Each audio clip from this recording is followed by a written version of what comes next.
सुबह 10 बजे से लेकर 11 बजे के बीच में उपस्थित हूं आप सबके सामने। आज जिनकी कुंडली लेकर के आया हूं, इनका नाम श्वेतांग है। ये हैं वेस्ट बंगाल कोलकाता से। शुरू करते हैं आज का कार्यक्रम। कहीं नहीं जाना है, बिल्कुल बन के रहिएगा। और मेरा जो दूसरा चैनल है नकुल पाराशर शॉर्ट्स के नाम से, उसे भी अवश्य सब्सक्राइब कर लीजिए। यहां मैं इस कुंडली पे आऊंगा, पर उससे पहले आपको बताऊंगा मनुस्मृति की बात।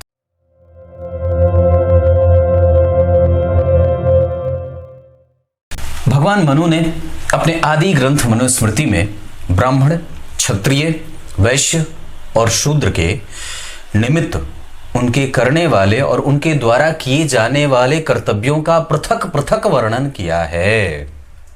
एक श्लोक पढ़ के सुनाता हूं। लिखा है, तस्य कर्म विवेकार्थम शेषाणाम अनुपूर्वशः स्वायं भुवो मनुर्धीमा आनिदम शास्त्रम कल्पयत्। इसका अर्थ है, अतएव प्रज्ञा संपन्न स्वयंभुव मनु ने ब्राह्मण तथा क्षत्रिय आदि अन्य वर्णों को अपने अपने कर्तव्य कर्मों का पृथक पृथक ज्ञान हो, इस उद्देश्य से इस मनुस्मृति की रचना की है। क्या समझे? इस ग्रंथ की उपादेयता क्यों है? इस ग्रंथ के रचना के पीछे उनके तर्क कैसे थे? क्योंकि प्रत्येक व्यक्ति जो किसी भी वर्ण विशेष से आता हो, उसके कृत्य क्या हैं? ब्राह्मण का कृत्य पढ़ना और पढ़ाना, दान देना और दान लेना। क्षत्रिय का कृत्य प्रजा का पालन करना और शासन करना। राजा स्वयं ब्राह्मण न बने, राजा क्षत्रिय बने। और वो क्षत्रिय यज्ञ आदि, जैसे राजा राम ने महर्षि विश्वामित्र की यज्ञ की सुरक्षा की थी। क्यों? क्योंकि वो क्षत्रिय थे और ब्राह्मण की सुरक्षा उनका परम कर्तव्य था। धर्म की सुरक्षा परम कर्तव्य है। अगर आज आपके सदग्रंथ रामचरितमानस पे किसी अज्ञात या किसी ज्ञात व्यक्ति ने टिप्पणी की है, तो उस ग्रंथ की सुरक्षा के लिए ब्राह्मणों को बाद में बोलना चाहिए, पहले क्षत्रियों को आना चाहिए। किसी भी ब्राह्मण, क्षत्रिय, वैश्य और शूद्र, विधवा, गाय, ग्रंथ, गोविंद आदि, मंदिर आदि की सुरक्षा की जिम्मेदारी सबसे पहले किसकी बनती है? सबसे पहले क्षत्रियों की बनती है। समाज के भरण पोषण का भार किसके ऊपर है? वैश्यों के ऊपर है। इसमें कोई, आप अगर विचार करके देखिए कि हमारे शरीर का प्रत्येक अंग निश्चित रूप से हमेशा ही महत्वपूर्ण है। ठीक उसी तरीके से समाज के चारों वर्ण उसके लिए हमेशा ही महत्वपूर्ण ही होते हैं।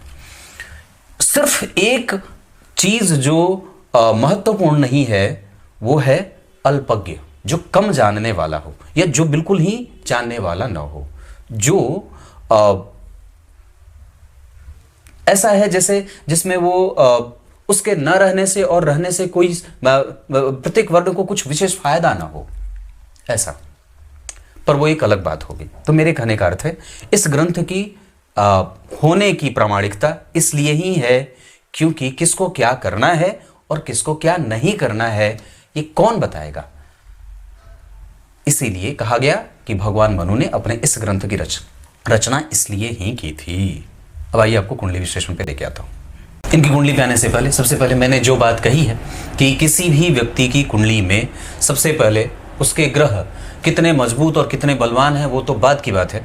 उसके पहले आपका पंचांग आपको प्रभावित कर चुका होता है। जैसे इनका जन्म 2048 विक्रम संवत उत्तरायण 1913 शक संवत में होगा। उत्तरायण में जन्मे होने से सूर्य और चंद्रमा में से सूर्य को बल मिलेगा। उत्तरायण में सूर्य बलवान हो जाते हैं, चंद्रमा दक्षिणायन में बलवान होते हैं। उत्तरायण के समय में अगर किसी भी उत्तरायण के समय में अगर किसी व्यक्ति का जन्म होता है, तो उसकी कुंडली में पिता, उसकी कुंडली में धन, उसकी कुंडली में आत्मबल, उसकी कुंडली में आरोग्य, उसकी कुंडली में धन संपत्ति, मान पद प्रतिष्ठा वगैरह आसान हो जाता है। ऐसा कृष्ण पक्ष के दिन का जन्म और शुक्ल पक्ष के रात्रि का जन्म अच्छा होता है। इनकी कुंडली में शुक्ल पक्ष में है, लेकिन यह जन्म दिन का है, इस वजह से दिन का है और 1:15 बजे का है। तो इसका अर्थ यह होगा कि अब इस व्यक्ति को झेलना थोड़ा स्वयं के लिए भी कठिन हो जाएगा। स्वभावगत वो थोड़ा कठोर हो जाता है। या फिर आप ऐसा इसमें भी ये भी कह सकते हैं कि स्वभाव से वो उसमें जो लोच होता है वो थोड़ा कम होता है। शिशिर ऋतु में जन्मे हैं, इस वजह से काम थोड़ा रुकेगा, कोई भी काम करने चलेंगे तो थोड़ा विलंब होगा। ये शनि के प्रभाव क्षेत्र के अंतर्गत आता है, इस वजह से भी इनका काम थोड़ा विलंब में होगा। शुक्ल पक्ष इसलिए मितभाषी हैं, बोलते अच्छा है, उच्चारण स्पष्ट है, वाणी मधुर है और कुशाग्र बुद्धि के हैं, मतलब तेज हैं। सोमवार के जन्मे होने से झगड़ालू नहीं है। हर्षण योग उत्तराषाढ़ा नक्षत्र, विचार करिए, हर्षण योग जैसे नाम से ही स्पष्ट हो रहा है, हर्षित है ना, खुश, प्रसन्न और हमेशा एक जैसा रहने वाला। तो तात्पर्य ये होगा कि हर्षण योग में जन्मे हैं तो व्यक्ति कभी भी उदास नहीं रहना चाहता है और उसके लिए हर एक छोटी समस्या भी कई बार जितनी जल्दी हो सके निपट जाए, ऐसा विचार आता है। वैश्य वर्ण और मनुष्य गण के होंगे। नक्षत्र के प्रभाव के कारण इनकी कुंडली में राजसिक प्रभावों का उद्घोष हो रहा है स्वभाव में, इस वजह से उसको तामसिक से हटा करके, राजसिक से हटा करके सात्विक गुणों के प्रभाव में खुद को स्थापित करने की आवश्यकता है। चंद्रमा आपकी कुंडली में बैठे हैं दशम स्थान में शनि के साथ, और ये जो आपकी कुंडली में शुक्ल पक्ष के जो चतुर्थी तिथि के चंद्रमा हैं, जो भी स्थिति बना करके बैठे हैं आपकी कुंडली में, द्वितीया तृतीया चतुर्थी पंचमी सप्तमी अष्टमी द्वितीया तिथिया, तो ये जो चंद्रमा होंगे वो आपकी कुंडली के लिए ये पापक होंगे। और ये जो स्थिति है ये जन्म कुंडली में, अब इस स्थिति को पहले मैं समझा दूं आपको। 12 डिग्री के शनि हैं और चंद्रमा है 6 डिग्री के। इस आधार पर इस कुंडली में दशम स्थान को विषदोष लगेगा, जिसके कारण यहां जातक का करियर अनस्टेब्लिश होगा। पर ये बिल्कुल ही ऐसा होगा नहीं, उसके पीछे का कारण इस भाव का अधिपति लग्न में बैठा है और लग्न में इस भाव के अधिपति तृतीय भाव में बैठे हैं। व्यक्ति पराक्रमी होगा और यहाँ जो कंफ्यूजन पैदा हो रही है इस भाव में, इस भाव का अधिपति यहीं बैठा, दशम स्थान के चंद्रमा व्यक्ति को प्राइवेट सेक्टर में नौकरी या खुद का कारोबार स्थापित करवाते हैं। शुक्ल पक्ष के द्वितीय तिथि के चंद्रमा पापक होते हैं, इस वजह से व्यक्ति के जीवन में जो धन आएगा वो रेगुलर एक जैसा नहीं आएगा। पिता का स्वास्थ्य और माता का स्वास्थ्य ये परेशान हो सकता है, हालांकि अभी फिर भी ठीक है, परंतु अभी राहु की दशा 2028 तक चलेगी, फिर भी हमें माता और पिता के स्वास्थ्य का विशेष ध्यान रखना ही होगा। इस भाव में विषदोष लगा और यहाँ सूर्य राहु के संग बैठे बुध और मंगल के साथ। वस्तुतः कमजोर कोई भी नहीं है। कमजोर आपकी कुंडली में न तो दशम स्थान है न तो नवम स्थान है, क्योंकि इस भाव का अधिपति जन्म कुंडली में त्रिकोण से परिवर्तन कर रहा है। त्रिकोण भाव के अधिपति होते हैं गुरु, पंचम में बैठ करके पंचमेश के साथ परिवर्तन। एकांत भाव में अकेले गुरु जब पंचम भाव में बैठेंगे तो संतान के लिए थोड़े कमजोर पर एजुकेशन के लिए बहुत अच्छा हो जाता है। इसका अर्थ होगा कि व्यक्ति की बुद्धि बड़ी ही कुशाग्र है और वो समझदार है, नैतिकीय है, क्योंकि सूर्य को और बुध को और साथ ही साथ मंगल को भी गुरु ने देखा है। ऐसी अवस्था में व्यक्ति की कन्विंसिंग कैपेसिटी बड़ी अच्छी होगी, वो बुद्धिमान होता है, चंचल चालाक नहीं होता, पर स्थितियों को गंभीरता से समझने वाला और जिसमें उसको खुशी मिलती है वही काम करने वाला होता है। जिसमें उसका मन खुश नहीं है ना, वो काम उससे कोई नहीं करवा सकता, और अगर वो जिस काम को बिगाड़ने पे तुल जाए तो कोई उसको सुधार नहीं सकता। ये कुंडली मेष लग्न की है। मेष लग्न की कुंडलियां पकड़ लेती हैं तो छोड़ती नहीं है, और आपकी कुंडली में जो लग्न बना है वो 26 डिग्री के भरणी नक्षत्र के चौथे चरण का जन्म होगा। 26 डिग्री के भरणी नक्षत्र के चौथे चरण के अधिपति हो जाएंगे मंगल। अब जरा विचार करिए, तो लग्न बना शुक्र का, मतलब लग्न में जो नक्षत्र बनी, नक्षत्र की स्थिति बन रही है वो भरणी नक्षत्र शुक्र के नक्षत्र में, और वो शुक्र इस कुंडली के लिए मारक होते हैं, जा करके अष्टम भाव में बैठे हैं। किसी भी शुभ ग्रह का कोई प्रभाव शुक्र पे नहीं है। लग्न पे गुरु का प्रभाव है, लग्न पे राहु का प्रभाव है, और बाकी कोई भी ग्रह लग्न को नहीं देख रहा है। लग्नेश मंगल के ऊपर गुरु की दृष्टि, लग्न के ऊपर मंगल की दृष्टि, गुरु की दृष्टि, ये जातक को पब्लिकली किसी भी बात को मर्यादित होकर के बताने वाला, इंगेज रहने वाला, बहुत ज़्यादा किसी के झोले में न जाने वाला, जौल जमेल में नहीं जाता, और अपने काम से काम रखने वाला होता है। शुक्र नक्षत्र के अधिपति, नक्षत्र के चौथे चरण के अधिपति मंगल, तो मंगल की दशा बहुत ही ज़्यादा अच्छी जाएगी, क्योंकि नवम और पंचम और लग्न ये तीनों ही त्रिकोण में गुरु सूर्य और मंगल की स्थिति में ये तीनों ही स्थितियां बहुत अच्छी बन रही हैं, क्योंकि त्रिकोण के अधिपति त्रिकोण में, त्रिकोण के अधिपति त्रिकोण में, त्रिकोण के अधिपति त्रिकोण में, ये स्थिति ही इस कुंडली को बलवान, मजबूत और श्रेष्ठ बनाने में काफी होगी। दूसरा है, यहाँ पे शनि मंगल बैठे हैं, जहां शनि स्वग्रही और मंगल उच्च के, ये स्थिति व्यक्ति को तकनीकी जानकार, गंभीरता से धन कमाने वाला, धन कमाने में मशक्कत करके धन कमाए और धन खर्च भी करे, पर वस्तुतः खर्चीला थोड़ा कम होगा, परंतु सही काम पे व्यक्ति का खर्च निश्चित रूप से हमेशा ही होता रहेगा। इसके पीछे का एक साधन बताता हूं। मैंने बात कही थी, धन के कारक सूर्य होते हैं, धन मेहनत से कमा करके व्यक्ति धन इकट्ठा करे, उसके कारक शनि होते हैं। आराम से धन देते हैं बुध और सूर्य। आराम से, आपको बहुत शारीरिक मेहनत नहीं करनी पड़ती है, आपको दिमाग लगा करके धन दे देते हैं। और धन खर्च करने के कारक देवगुरु बृहस्पति होते हैं। किसी भी व्यक्ति की कुंडली में अगर देवगुरु बृहस्पति कमजोर हुए, अच्छे नहीं हैं, तो वो निश्चित रूप से उसके व्यय को बिगाड़ सकते हैं, और उसका व्यय प्रायः गलत चीजों में जाने लगता है, उसका धन प्रायः गलत चीजों पे खर्च होने लगता है। और गुरु के बारे में मैंने ही ये बात कही है कि गुरु संग खोजते हैं, और यहाँ पे गुरु को कोई संग नहीं मिल रहा है, उल्टे राहु की दृष्टि वो भुगत रहे हैं। इस वजह से पंचम भाव प्रभावित होगा, क्योंकि पंचमेश भी राहु के संग में है और पंचम भाव पे राहु का प्रभाव है। मेष लग्न की कुंडली में 12वें और 9वें भाव के अधिपति होकर के राजयोग कारक ग्रह के रूप में उपस्थित होते हैं।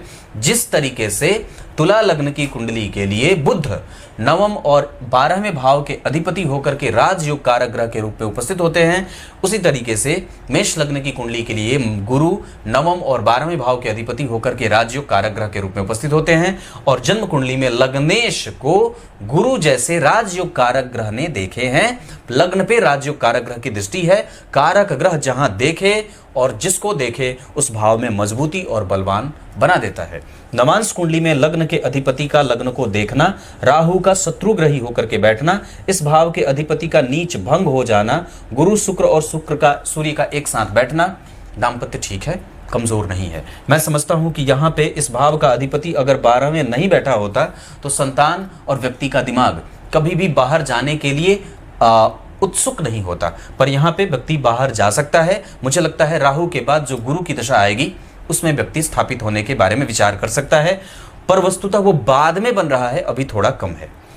यहाँ चंद्रमा और केतु के ग्रहण के कारण कभी कभी मतभेद बनेगा। यहाँ मंगल यहाँ इस भाव के अधिपति हैं, जाकर के 12वें बैठे हैं शुक्र, इस कारण से भी थोड़ी बहुत व्यग्रता, कई बार पत्नी प्रेम करती है पर वो बोलती नहीं है। ऐसा सप्तमेश का 12वें जाना विलंब से विवाह करवा सकता है। गुरु और सूर्य के साथ बैठे हैं, नैतिकीय तत्व और नैतिकीय जिम्मेदारी लेकर के व्यक्ति अपने पद को बना करके रखता है, झूठ नहीं बोलता, सही जगह पे अपना धन वो भी खर्च करता है, और परस्पर सामान्यतया एक दूसरे को लेकर के चलने की आदत व्यक्ति में होती है। ऊर्जावान होता है क्योंकि मंगल बैठा है, लेकिन शुक्र की राशि में बैठा है, इस वजह से कभी कभी एक सामान्य सा मतभेद भी सामने देखने को मिलेगा। कई बार पत्नी माता और पिता की शिकायत करने वाली भी मिल जाती है। लग्न के अधिपति का भाग्य में जाना और भाग्येश या भाग्य के कारक गुरु से देखा जाना, कुंडली कमजोर नहीं है। इस कुंडली में कोई भी ग्रह, जैसे सूर्य 21 डिग्री के, मंगल 3 डिग्री के होंगे, बुध 1 डिग्री का है, अपने हिसाब से वो थोड़े कमजोर अवश्य हैं। जैसे मंगल का थोड़ा और बलवान होना ठीक होता, बुध का थोड़ा और आगे बढ़ जाना ठीक होता, पर वो अस्त नहीं है। और जब अस्त नहीं है इसका अर्थ है कि वो कम से कम एक्टिव है। और दरअसल आपकी कुंडली में केंद्र के लग्न, चतुर्थ और सप्तम भाव खाली हैं। धन भाव 12वां, कितने भाव खाली? 1 2 3 4 5 6 7 8, मतलब 7 घर तो कम से कम खाली हैं। 12 भाव में से 7 घर खाली, इसका अर्थ है कि मेहनत बाकी है। नवमांश कुंडली में लग्नेश का जन्म कुंडली में लग्न को देखना और चंद्रमा और मंगल का केंद्र में होना, राहु का जन्म कुंडली में प्रभाव लग्न से केंद्र में, यहाँ पे सूर्य का केंद्र में ये त्रिकोण का अधिपति होकर के अष्टम में जाना, लक्ष्मी संपन्नता में थोड़ी बहुत कमजोरी दे सकते हैं।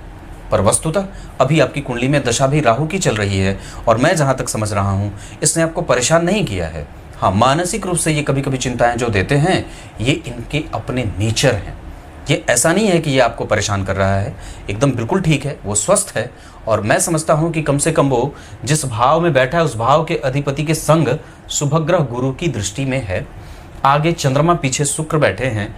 ये दशम स्थान आपकी कुंडली में करियर को कंफ्यूज बिल्कुल कर रहा है, और मैं समझता हूं कि उसका दुष्परिणाम आपको नहीं मिलेगा, क्योंकि शनि वहां पे दिग्बली हैं। वो क्षेत्र उनकी कुंडली में कमजोर नहीं है, 12वें भाव पे उनकी दृष्टि है। इस वजह से आपका दिमाग बार बार बाहर जाने के लिए सोचता है और बार बार आपके द्वारा किया गया प्रयास असफल होता है, वो शनि के कारण, क्योंकि वो अच्छी दृष्टि वहां नहीं डाल रहे हैं। विदेश के लिए उसकी दृष्टि अच्छी नहीं है। लाभ भाव के अधिपति का दशम में बैठना महाभाग्यशाली योग, महालाभकारी योग, महाधनी योग बनाता है। लग्न के अधिपति का भाग्य में जाना महाभाग्यशाली। धन भाव के अधिपति का जन्म कुंडली में अष्टम में बैठ करके धन को देखना, गुप्त तरीके से रिसर्च के द्वारा अपने कमाए गए धन से, और कई बार छोटा पैसा लगा करके बहुत ज्यादा धन कमा लेना शुक्र की दशा में अगर हो जाए तो कोई आश्चर्य नहीं है। कुटुंबजनों से व्यक्ति को धन प्राप्त होता है, पैतृक संपत्ति का लाभ मिलता है। ये सारी चीजें शुक्र और गुरु, मंगल आदि की दशाओं में संभव हैं। बुध जन्म कुंडली में तीसरे भाव के अधिपति होकर के तीसरे को देख रहे हैं। इसका अर्थ होगा कि व्यक्ति के पास उसका विस्तार है, उसकी अपनी कार्यक्षमता है, वो किसी भी चीज को कैसे करना चाहता है उसको बहुत अच्छे तरीके से पता है और वो कर भी लेता है। छोटे भाई बहनों का सुख बहुत अच्छा है, कम्युनिकेशन बहुत अच्छा है, वो कम्युनिटी में रहना चाहता है, कभी भी वो अलग थलग नहीं होना चाहता है, बांध करके सबको एक साथ लेकर के चलना चाहता है। कुटुंबजनों के साथ उसके संबंध अच्छे होने चाहिए। वो मृदुभाषी है, सुंदर है, गंभीर है, अनुभवी है। अगर ये सारे पक्ष आपकी कुंडली में नहीं है, इसको उजागर करिए और इस पे काम करिए। इस कुंडली के लिए धन भाव ठीक बना है। चतुर्थ भाव के अधिपति होकर के चतुर्थ में देख रहे हैं, शनि का प्रभाव है, मंगल की भी दृष्टि यहां पे होगी। थोड़ी बहुत मशक्कत के बाद, मंगल की दशा में नहीं पर शनि, चंद्रमा और गुरु की दशा में निस्संदेह आप धन इकट्ठा कर सकते हैं। चल अचल संपत्ति, पुत्र पौत्र, धन धान्य आदि की स्थिति बनती है। और इसमें शनि, चंद्रमा और गुरु की दशा आपके लिए लाभदायक होगी। इसके अतिरिक्त आपकी कुंडली में मैं समझता हूं कि शनि की दशा बहुत ही ज्यादा चल अचल संपत्ति के इकट्ठा करने के लिए ठीक होगी, जो गुरु के बाद आएगी। पंचम भाव के अधिपति होकर के परिवर्तन योग, ये केंद्र त्रिकोण का योग बने, त्रिकोण से त्रिकोण का संबंध बने, तो इसे पूर्वजों का, व्यक्ति के पूर्व जन्म का कृत्य बहुत ही अच्छा था। इस वजह से उसके अंदर समावयवता के गुण मौजूद होंगे। वो मजबूत है, इच्छा शक्ति संपन्न है, महत्वाकांक्षी भी है, क्रोधी भी है, उन्मादी भी है और कठोर भी है। सत्य बोलने वाला है, गलत चीज को कभी भी सपोर्ट करने वाला नहीं है। नवमांश में गुरु जो है वो तुला के हो रहे हैं, पत्नी व्यापारिक नेचर की हैं, इस वजह से कई बार वो अपना फायदा ज्यादा देखेंगी। छठवें भाव के अधिपति यहां बैठे, आपका पद, आपकी प्रतिष्ठा, आपका धन और आपका अधिकार कोई भी छीन नहीं सकता है, और निश्चित रूप से आपको कभी भी कोई कोर्ट केस कचहरी आदि से कभी भी कोई नुकसान नहीं होने वाला है। सातवें भाव के अधिपति शुक्र इस कुंडली के लिए मारक होते हैं, शनि इस कुंडली के लिए बहुत अच्छे, गुरु इस कुंडली के लिए बहुत अच्छे, इस कुंडली के लिए मंगल बहुत अच्छे, इस कुंडली के लिए सूर्य बहुत अच्छे, चंद्रमा बहुत अच्छे, इस कुंडली के लिए बुध थोड़े से परेशान करने वाले ग्रह के रूप में बनते हैं, और शुक्र ये दोनों ही मंगल के साथ बहुत अच्छे संबंधों में नहीं होते। इस वजह से ही मेष लग्न की कुंडली, जो काल पुरुष की कुंडली होती है, वो थोड़ी थोड़ी शुक्र और बुध की दशाओं को परेशान करने वाली हो जाती है। पर वस्तुतः अगर वो जन्म कुंडली में तीसरे भाव के अधिपति होकर के भाग्य में बैठे हैं, छठवें भाव के अधिपति होकर के भाग्य में सूर्य के साथ बैठे हैं, तो इस कुंडली में यश, कीर्ति, मान, सम्मान वगैरह में थोड़ी बहुत दिक्कत जरूर होगी, पर वो आपको मिल जाएगा। आपके अंक आप ही के पास आएंगे। जो आपने मेहनत करके छोड़ा है, वो जब कभी भी उसमें हाथ लगाएंगे तो आपको मिल जाएगा। ये कुंडली बुध की दशा को भी कमजोर नहीं देखेगी। सातवें के बाद इस कुंडली में शुक्र है, जन्म कुंडली में अष्टम में, इस वजह से दाम्पत्य में कभी कभी परेशानी यहां भी दिख रही है, इसके कारण भी दिख रही है। शनि की दृष्टि यहाँ पे उच्च की है, इस वजह से दाम्पत्य टूटना नहीं चाहिए और वो टूटेगा नहीं। यहाँ पे मंगल हैं, बहुत अच्छे नहीं बैठे हैं, इस कारण से कभी कभी उसमें वैमनस्व और कभी कभी उसमें तकनीक से जोड़ करके अगर आप उसको थोड़ा प्रैक्टिकल होकर के समझने की कोशिश करेंगे तो निश्चित रूप से आप समझ जाएंगे। कभी भी जिम्मेदारी से भागने की कोशिश मत करिएगा। क्लियर है? अष्टम भाव वृश्चिक के हैं, जननांगों में और गुप्त तरीके से कोई बीमारी ना हो, कोई इन्फेक्शन ना हो, पत्नी बीमार न रहती हो, उनका ऑपरेशन वगैरह होता है, ऐसे योग शुक्र की दशा में और मंगल की दशा में देखने को मिल जाएंगे। अपच, एसिडिटी, कब्जियत और पेट में कमजोरी न हो, इसका भी ध्यान इस कुंडली में बनेगा।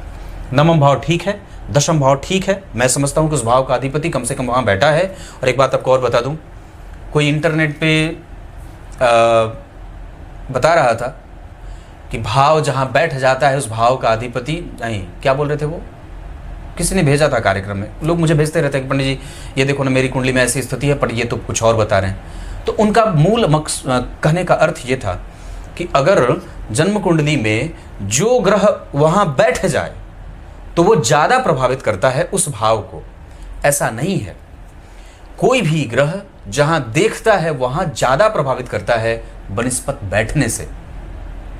बैठ जाएगा तो सामान्यतया वो अपना परिणाम देता रहेगा, पर देखेगा तो बेचैनी ज़्यादा भरेगा। दृष्टि का संबंध ज़्यादा होता है, ग्रह जहाँ देखता है उसे ज़्यादा प्रभावित करता है। मैं ये बात आप लोगों को कहूँ, ग्रह के बैठने से कम प्रभाव होता है, उसका ज़्यादा प्रभाव देखने का होता है। अगर बैठेंगे तो 10 परिणाम करेंगे, देखेंगे तो 11-15 भी कर सकते हैं और करते ही हैं। तो आप लोग अपनी बुद्धि भी लगाया करिए। ग्रह साक्षात मैं और आप ही के सदृश हैं। मैंने बात कही थी, सूर्य भगवान राम, चंद्रमा भगवान कृष्ण, मंगल भगवान नृसिंह, बुध भगवान बौद्ध, गुरु भगवान वामन, शुक्र भगवान परशुराम, शनि कक्षम, ऐसे वाराह कश्यप। तो कहने का अर्थ है कि ऐसे हमारे ग्रह ऐसे ही व्यवस्थित होते हैं। आपकी कुंडली में सूर्य का प्रभाव ठीक होगा, शनि का प्रभाव ठीक होगा, वो कमज़ोर नहीं है, वो आपको कम से कम पंक्चुअल बना रहे हैं और कम से कम वो व्यवस्थित है इस भाव पे। और इस भाव के अधिपति से गुरु का संबंध, इस भाव पे शनि की दृष्टि, इस भाव पे के अधिपति पे किसी पापक ग्रह का कोई प्रभाव नहीं है। और मैं समझता हूँ कि आपकी कुंडली में भाग्य भाव शुभकर्त्री में है, दशम स्थान के अधिपति के ऊपर किसी भी पापक ग्रह का कोई प्रभाव नहीं है, अष्टम भाव के शुक्र आपको कम से कम अनुभवी अवश्य ही बना रहे हैं। डिग्री के हिसाब से और बाकी के भावों के आधार पर मैं आपको एक बात बता दूँ तो निस्संदेह आपकी कुंडली में संतान का सुख भी बहुत अच्छा है।